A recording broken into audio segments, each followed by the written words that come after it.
नमस्कार, मैं हूं सौरभ शर्मा। प्रधानमंत्री के खिलाफ एक नफरत की दुकान चलना शुरू हुई है और इसके मेन कर्ता धर्ता हैं राहुल गांधी, जो कहते हैं कि वो मोहब्बत की दुकान चलाते हैं। मतलब नाम मोहब्बत की दुकान, लेकिन इसमें सजाया गया है मोदी के लिए नफरत का सामान। राहुल गांधी का एक एक बयान चर्चा में रहता है और अब जो बयान चर्चा में आया वो अंग्रेजी में कहा गया, जिसे अलग अलग तरीके से हिंदी में लोगों ने समझाया। खुद कांग्रेस पार्टी ने लिखा, राहुल कहना चाहते थे कि मोदी उल्टी कार चलाते हैं। किसी ने लिखा, राहुल ने कहा मोदी जैसा ड्राइवर होगा तो कार क्रैश हो ही जाएगी। राहुल गांधी सच में कहना क्या चाहते थे और कह क्या गए? क्या बीजेपी अध्यक्ष जेपी नड्डा ने सही कहा कि राहुल गांधी ने नफरत का पूरा मॉल खोल लिया है? सबसे चर्चित पॉलिटिकल डायलॉग का सही अर्थ इस रिपोर्ट से समझते हैं। क्या नरेंद्र मोदी पीछे देखकर कार ड्राइव करते हैं?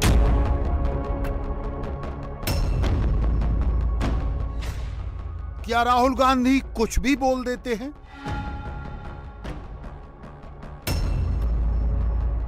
BJP and the RSS are incapable of looking at the future.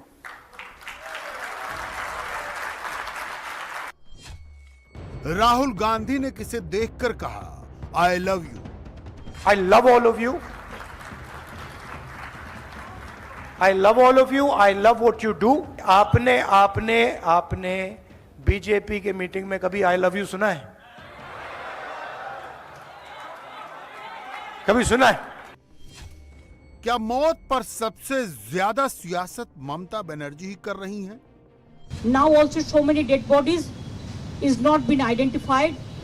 So far I know that 106 dead bodies are lying unidentified there. 12 जून को नीतीश कुमार ने ऑल अपोजिशन मीटिंग बुलाई थी। नीतीश ने मीटिंग का इनविटेशन वापस क्यों ले लिया?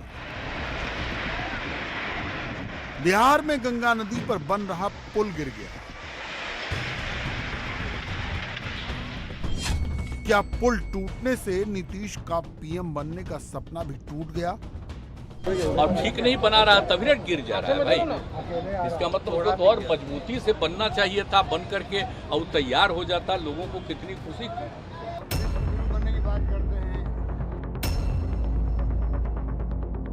राजस्थान में चुनाव से पहले ईडी की टीम पहुंची। अशोक गहलोत की मुश्किल कितनी बढ़ी? अनावश्यक जो है ऊपर के दबाव से आप दबाव माना बंद कर दो। वक्त आ गया है, देखिए, सुन लीजिए आप लोग, कान खोल कर सब लोग जो सुन रहे मुझे।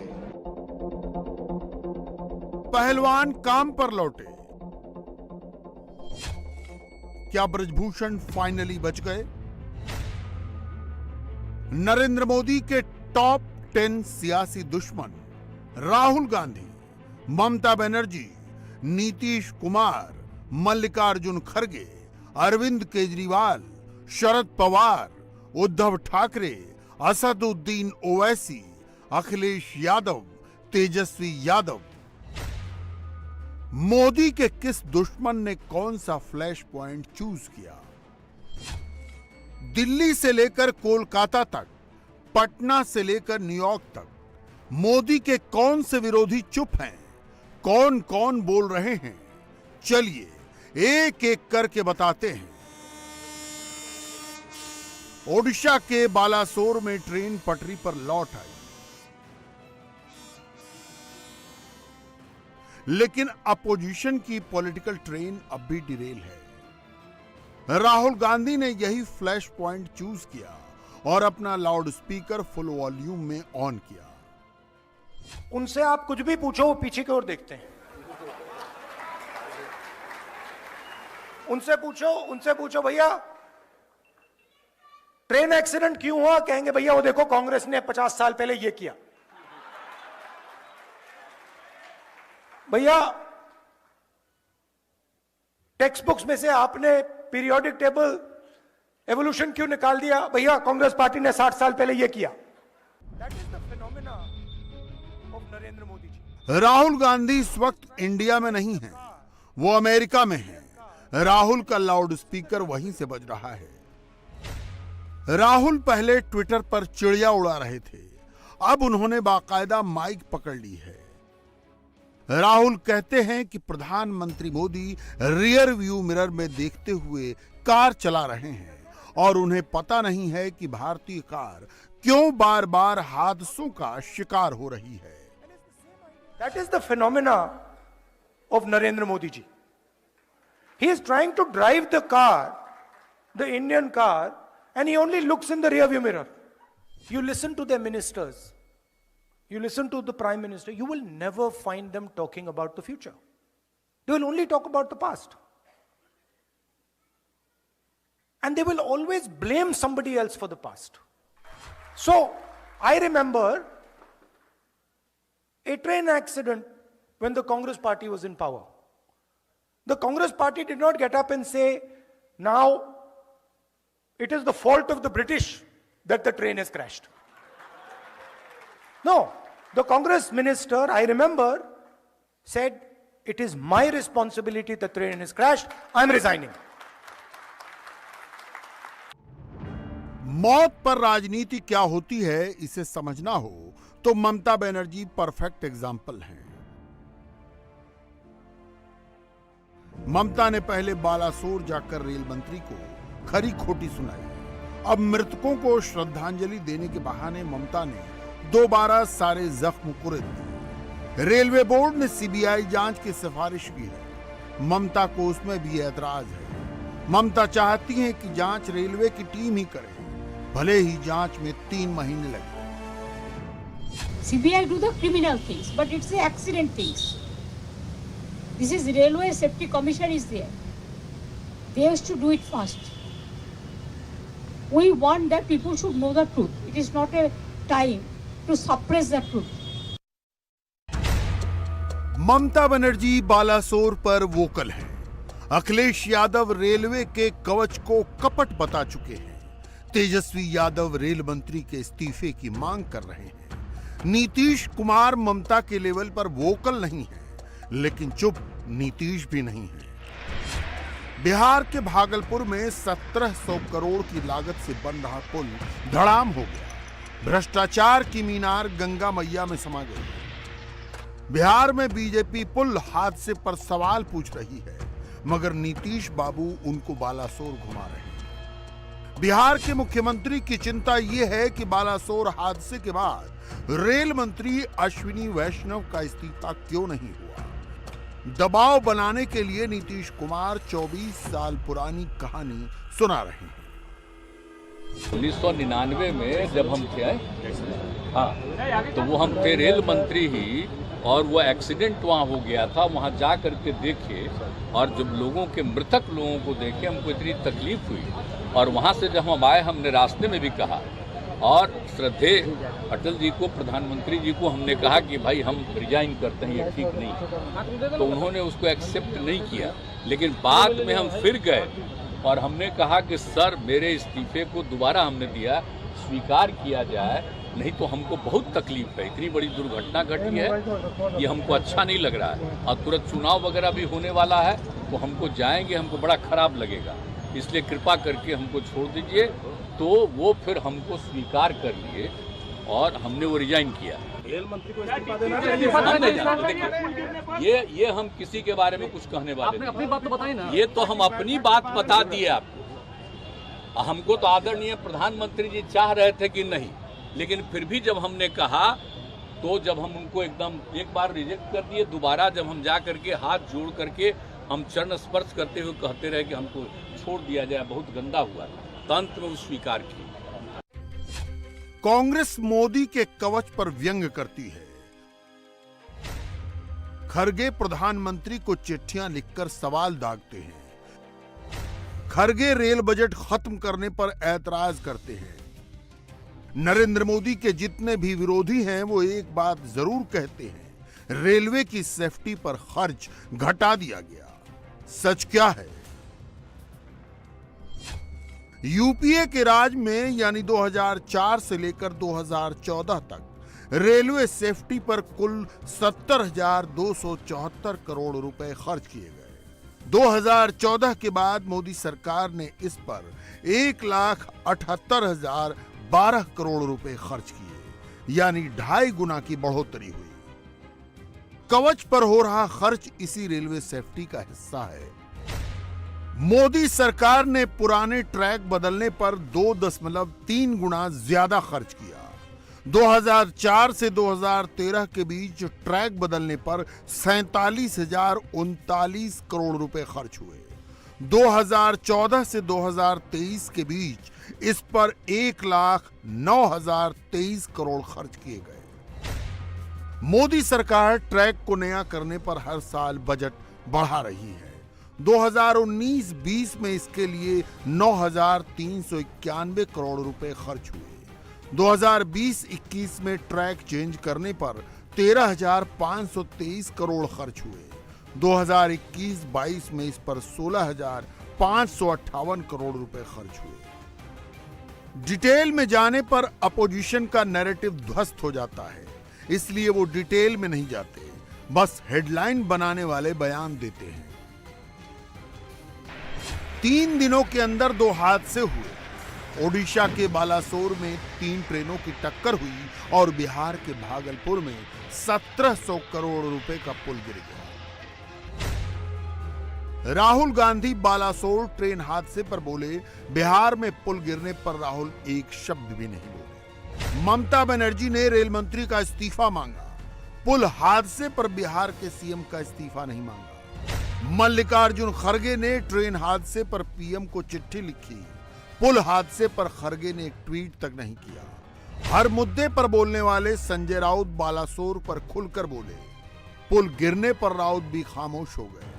केजरीवाल की पार्टी ने बालासोर एक्सीडेंट के बाद मोदी पर सवाल उठाए। पुल हादसे के बाद नीतीश कुमार पर बयान नहीं दिया। नीतीश कुमार के साथ इतना याराना होने पर भी पटना में नीतीश कुमार की ऑल अपोजिशन मीटिंग लॉन्च नहीं हो पा रही। नीतीश कुमार ने 12 जून को मीटिंग बुलाई थी, जिसे अब कैंसिल कर दिया गया है। नीतीश कुमार की मीटिंग पर 2 आपत्तियां आई। मल्लिकार्जुन खड़गे को मीटिंग की डेट और वेन्यू से आपत्ति थी। डीएमके के स्टालिन को भी नीतीश कुमार के प्रोग्राम की डेट सूट नहीं हुई। खड़गे चाहते हैं कि मीटिंग पटना की जगह शिमला में हो और 1 दिन की जगह 2-3 दिनों की हो, ताकि सभी विपक्षी दल एक दूसरे के पॉइंट ऑफ व्यू को अच्छी तरह समझ लें। स्टालिन तमिलनाडु में करुणानिधि की 100वीं जयंती पर स्पेशल प्रोग्राम कर रहे हैं। उसे छोड़कर वो पटना नहीं आना चाहते। स्टालिन पटना ना आते तो चल जाता, लेकिन कांग्रेस के बगैर नीतीश कुमार का काम नहीं बनता। इसलिए 12 जून वाला प्रोग्राम कैंसिल हो गया। अब नई डेट आएगी तो नई सियासत होगी। नीतीश बाबू, आप विपक्षी एकता को जोड़ने में देश को घूम रहे हैं, बिहार को तो संभालिए। क्या हो गया है? सुशासन बाबू को हो क्या गया है? ये हम जरूर कहना चाहेंगे। ये बहुत पीड़ादायक है। अगर एक पुल 2 बार गिरे तो ये बहुत गंभीर विषय है। That is the phenomena. नफरत के बाजार में मोहब्बत की दुकान खोलने की बात कहने वाले राहुल गांधी अमेरिका जाकर मोदी के खिलाफ जितनी नफरत हो सकती है वो सब एक साथ उड़ेल देते हैं। राहुल बोलते हैं आई लव यू और करते हैं I hate you. Because as you know, there is a fight going on back home. A fight between 2 ideologies, one that we represent, and the other, of course, that the BJP and the RSS represents. I think the simplest way to describe this fight is, on one side you have Mahatma Gandhi, and on the other side you have Nathuram Godse. Modi पर सबसे ताजा हमला करने के लिए राहुल गांधी ने America को चुना। उसी अमेरिका में इसी महीने प्रधानमंत्री की स्टेट विजिट होने वाली है, इसलिए बीजेपी आग बबूला है। मुझे लगता है कि राहुल गांधी जी पर कुछ बोलना अपने आप में भी शर्म महसूस होता है।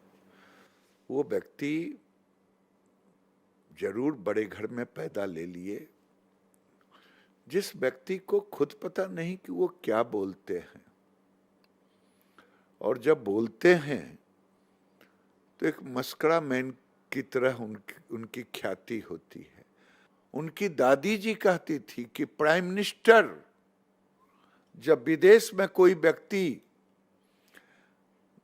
प्राइम मिनिस्टर को गाली देता है तो वो देश को गाली देता है। ये इंदिरा जी का भर्सन है। तो जब मोदी जी को आप गाली देते हैं यानी भारत को बदनाम करते हैं, हिंदुस्तान को बदनाम करते हैं, यानी आपको हिंदुस्तान से प्रेम नहीं है। अगर राहुल गांधी जी को इतना ज्ञान नहीं है तब तो भगवान ही उनके ज्ञान को देखे। साक्षी मलिक, विनेश फोगाट और बजरंग पूनिया काम पर लौटे तो नरेंद्र मोदी के खिलाफ एक मोर्चा ढह गया।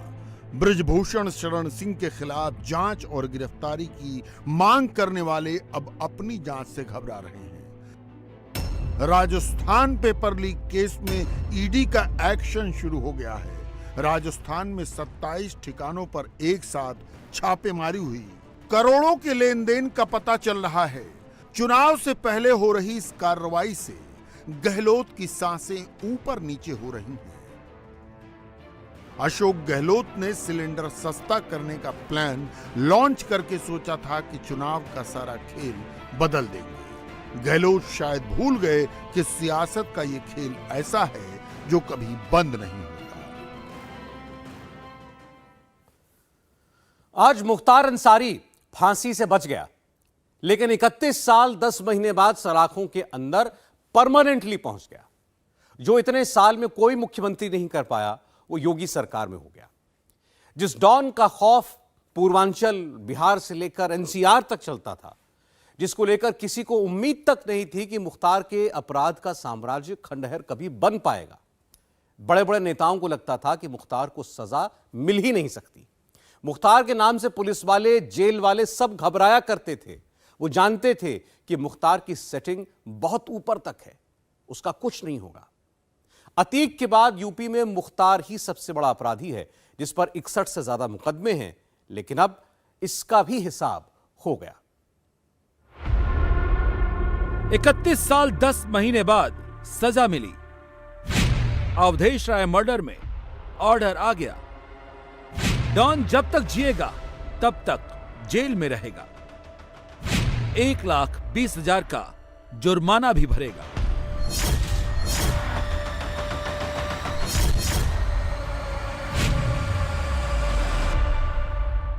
तीन अगस्त 1991 दोपहर 1 बजे, लौराबीर, वाराणसी।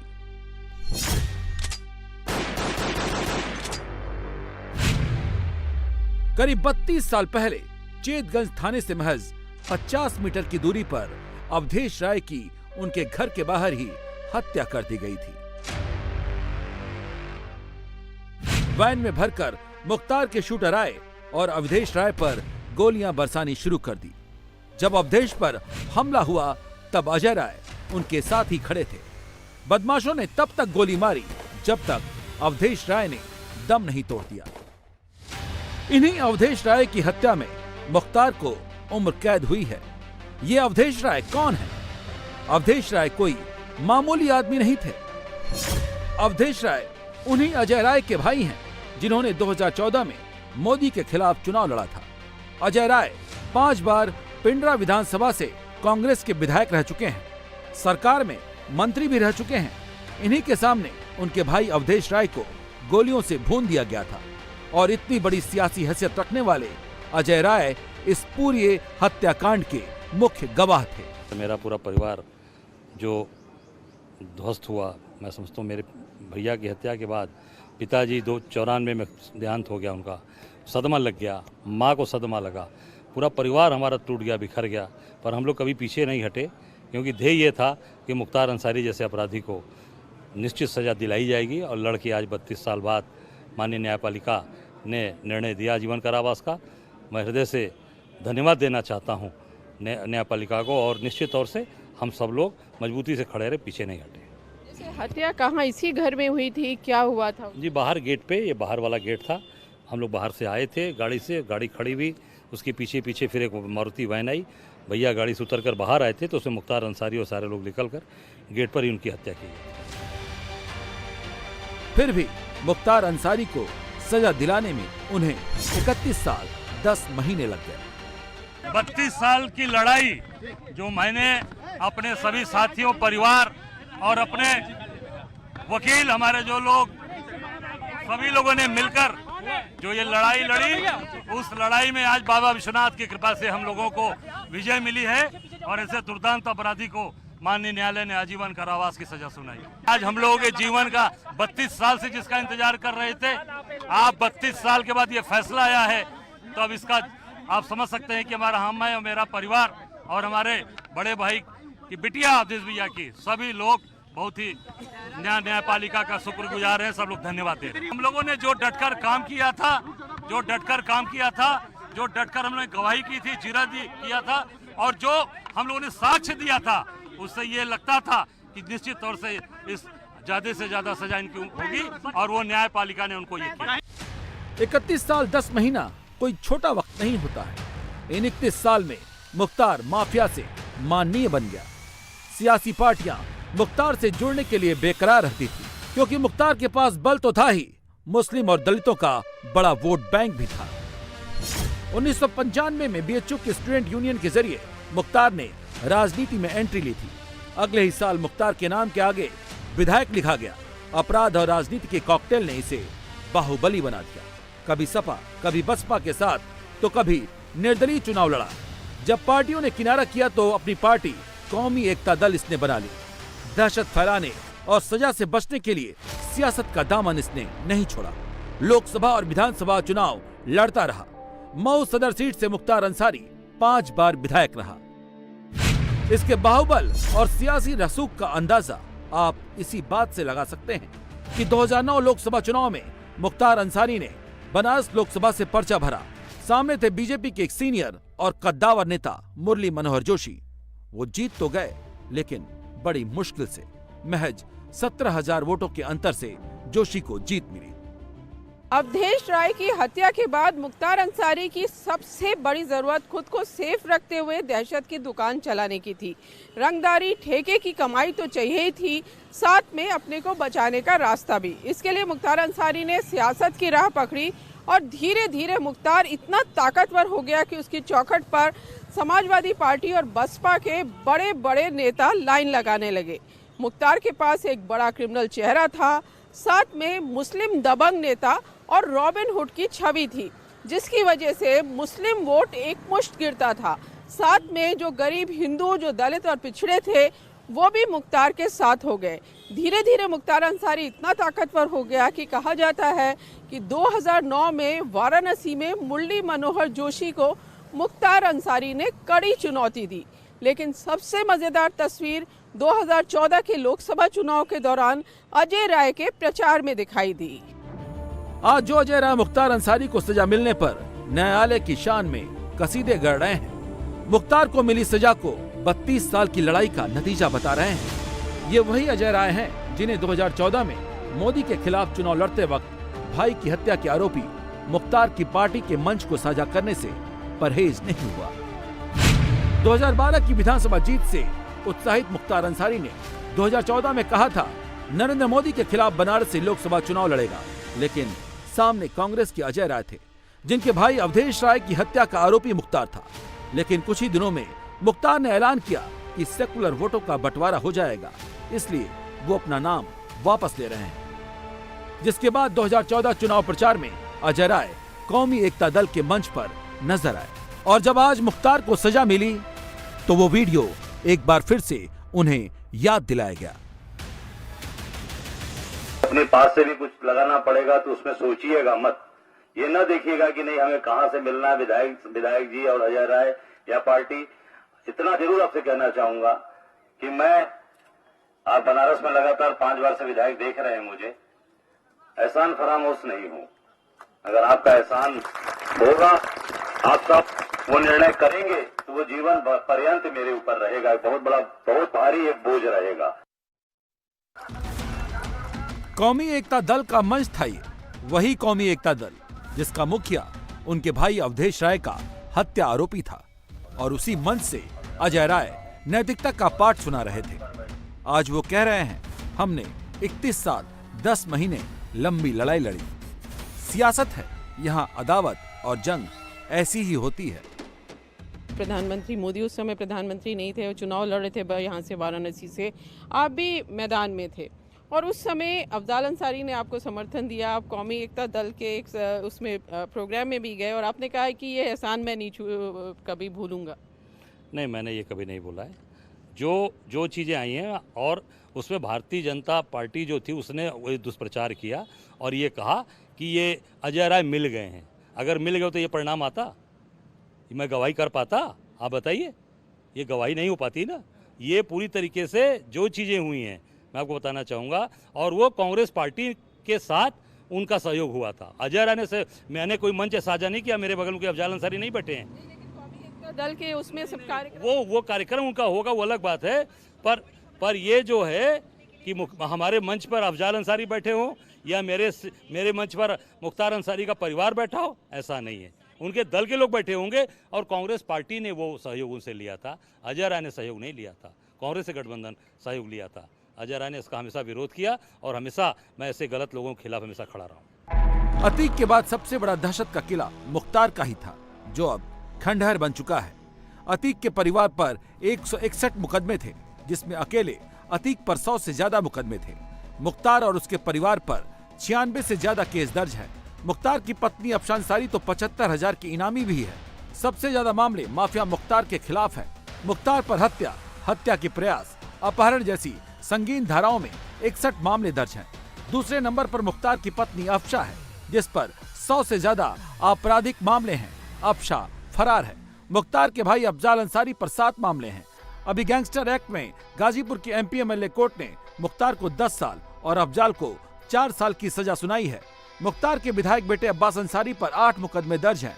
अब्बास चित्रकूट जेल में बंद है। मुख्तार के दूसरे बेटे उमर अंसारी पर 5 मुकदमे हैं। उमर फरार है और 20,000 का इनामी है। मुख्तार के सबसे बड़े भाई सिबगतुल्लाह अंसारी के खिलाफ 3 केस हैं और अब्बास अंसारी की पत्नी निखत अंसारी के खिलाफ 1 मुकदमा दर्ज है। निखत को पुलिस ने चित्रकूट जेल में पकड़ा था। योगी जी की सरकार में 2019 में कृष्णानंद राय, जिसमें 7 लोग मारे गए, 400 राउंड गोली चली और इसी सरकार में, इसी ट्रिपल इंजन की सरकार में मुख्तार अंसारी छूट गया। तो ये सरकार की वजह से सजा हो रही है या जो व्यक्ति वादी मुकदमा है, जो व्यक्ति गवाह है, जो व्यक्ति चश्मदीद गवाह है, वो करा रहा है। अगर चश्मदीद गवाह गवाही नहीं कर पाया या उसको डरा देते ये लोग हट जाता, तो वही कृष्णानंद राय की जैसी घटना छूटी उस तरीके से मुकदमा छूट जाता।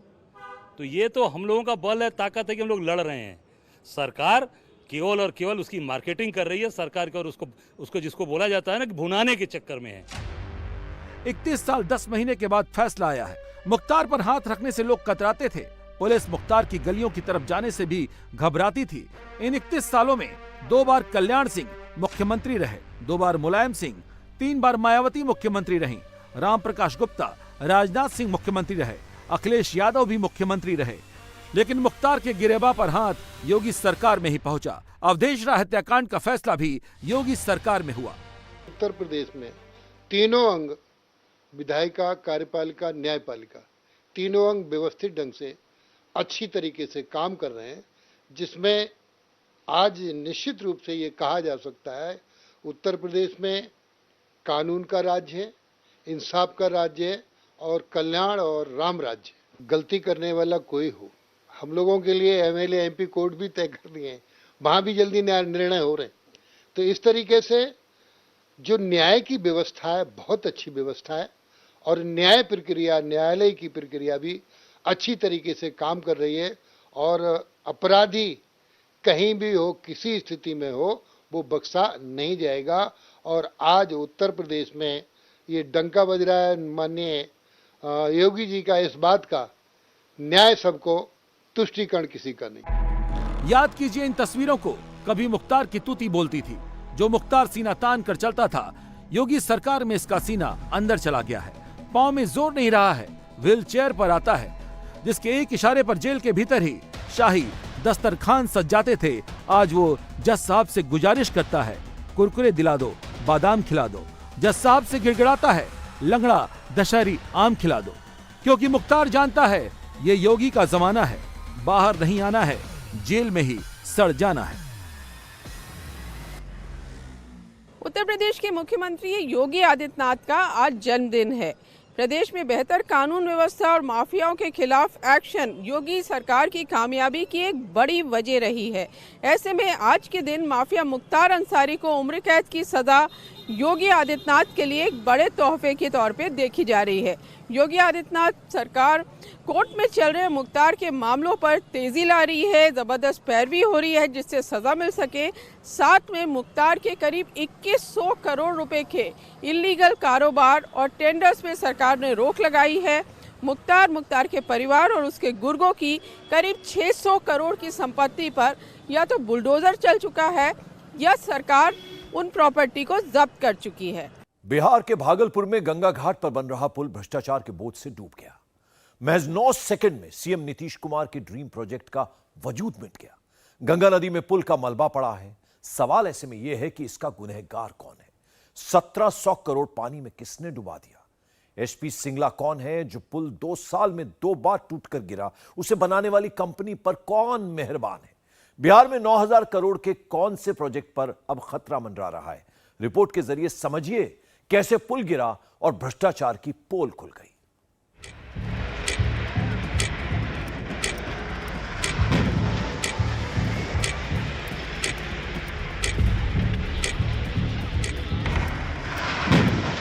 तेज आवाज जैसे कोई बड़ा धमाका हुआ। जब तक कुछ समझ में आता, 9 सेकंड में 9 साल से बन रहा महासेतु ताश के पत्तों की तरह ढह गया। सरकार के तमाम दावे डूब गए, लोगों का भरोसा डूब गया। जिसने भी ये मंजर देखा जान बचाकर भागता नजर आया।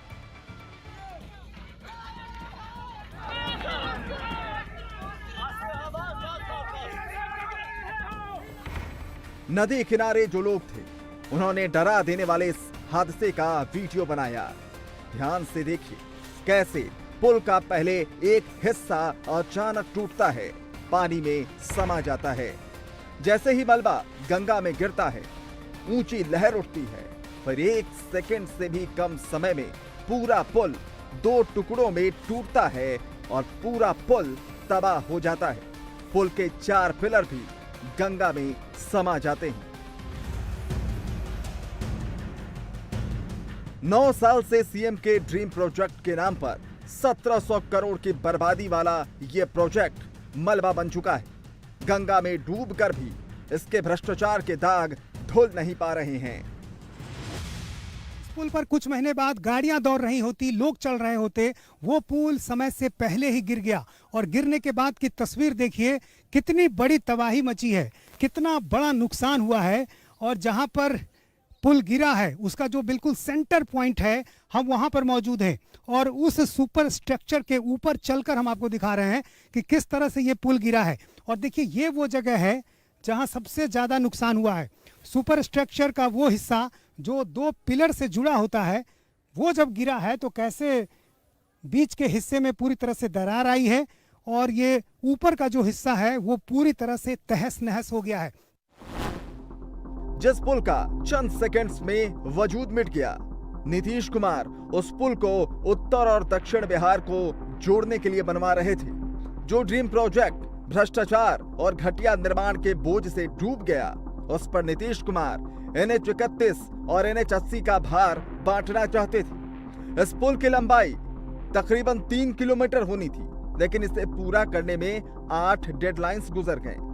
9 सेकंड में धड़ाम हो चुके इस महासेतु का करीब 80% काम सुपर स्ट्रक्चर का पूरा हो गया था। अप्रोच रोड का काम भी 45% पूरा हो चुका था, लेकिन अब सब कुछ जीरो पर आ गया। 9 साल पहले कागजों में यह पुल था, 9 साल बाद भी सिर्फ कागजों में ही रह गया। 4 साल में तैयार होना था, यानी 2015 से जब से काम शुरू हुआ 2019 तक इसको बनकर तैयार हो जाना था, लेकिन तारीख बढ़ाते बढ़ाते 31 दिसंबर 2023 की तारीख आखिरी तारीख तय की गई थी और ये उम्मीद की जा रही थी कि इसके बाद पुल शुरू हो जाएगा। लेकिन आप देखिए किस तरह से पुल पहले ही गिर गया, और यदि पुल चालू होने के बाद ये स्थिति होती, ये घटना होती, तो आप समझिए कितनी बड़ी घटना होती, कितना बड़ा हादसा होता। बिहार के भागलपुर में गंगा नदी पर बन रहा ये पुल अब तबाह हो चुका है। आज जो इसका हश्र हुआ उसकी झलक 2 साल पहले ही दिख गई थी। निर्माण से पहले ही 2 साल में यह पुल दूसरी बार गिरा है। इससे ज्यादा शर्मनाक और क्या हो सकता है। सीएम का ड्रीम प्रोजेक्ट, फिर भी यह डेडलाइन पर तैयार नहीं होता है। बनने से पहले 2 बार गिर जाता है, लेकिन कोई कार्रवाई नहीं होती। इससे ज्यादा शर्मनाक और क्या होगा। लेकिन सवाल ये कि आखिर ऐसा क्यों? जब पहली बार हादसा हुआ तब एक्शन क्यों नहीं हुआ? कौन है ये कंपनी जिस पर सरकार इतनी मेहरबान है? जवाब है एसपी सिंगला कंपनी। जो एसपी सिंगला कंपनी ये पुल बना रही थी, उसके पास बिहार में दर्जनों प्रोजेक्ट हैं। फिलहाल जो ऑन गोइंग है वो है किशनगंज शहर में दूसरा फ्लाईओवर, सोनपुर में Digha Ghat rail road bridge. India TV हर वक्त हर जगह डाउनलोड करने के लिए सर्च करें India TV news Google Play Store या ऐप स्टोर पर।